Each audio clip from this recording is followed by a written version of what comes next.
Mi ricordo perfettamente, ne andavo orgoglioso di quello che andava in giro a dire Mario Beretta quando nel 2014 ci fu il cambio di gestione, che di fatto poi non era un cambio di gestione, sembrava quasi un rafforzamento di quello che era il Cagliari precedente, soprattutto il Cagliari voluto da Gianfranco Matteoli, il Cagliari curato da Gianfranco Matteoli e voluto anche dal presidente Cellino, che forse credeva meno in questo progetto di quanto ci credesse invece l'attuale osservatore e dirigente dell'Inter. Beretta andava in giro per la Sardegna a parlare della società e diceva che il Cagliari voleva imitare il progetto Bilbao. Bene, oggi dopo 6 anni dobbiamo dire che probabilmente il progetto è cambiato, anzi non c'è bisogno di dirlo perché l'ha detto lo stesso direttore sportivo. Il progetto lo potremmo chiamare il progetto Babele, perché non importa di quali nazionalità siano i giovani, possono arrivare da qualsiasi parte nel mondo, detto da un direttore sportivo sardo, detto da un direttore sportivo cagliaritano, fa forse ancora un po' più male, e quindi noi lavoriamo nel settore giovanile nella speranza che ci possa essere uno straniero o comunque un giocatore sardo straniero al progetto che possa essere effettivamente uno sul quale investire. Per ora stiamo lavorando per l'Olbia, perché quasi tutti i giocatori che vengono fuori dal settore giovanile finiscono all'Olbia e molti dei quali non riescono neanche a giocare, perché almeno si potesse trapiantare l'Olbia con anche l'identità tecnica e tattica che portano dalla primavera sarebbe già una conquista. Invece anche questa viene rivista, viene corretta con altri giocatori che finiscono per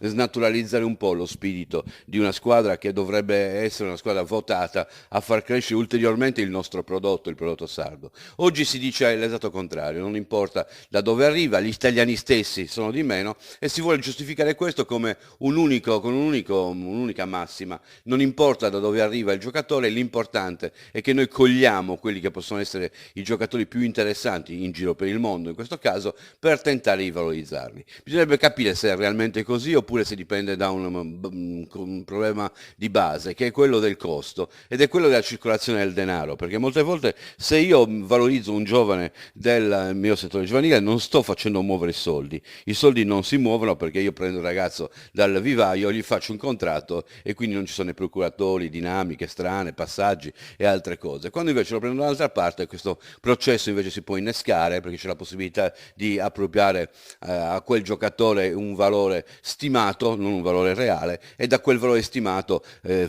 vivono anche tutti quelli che fanno parte dell'indotto, del movimento del calcio stesso. Insomma,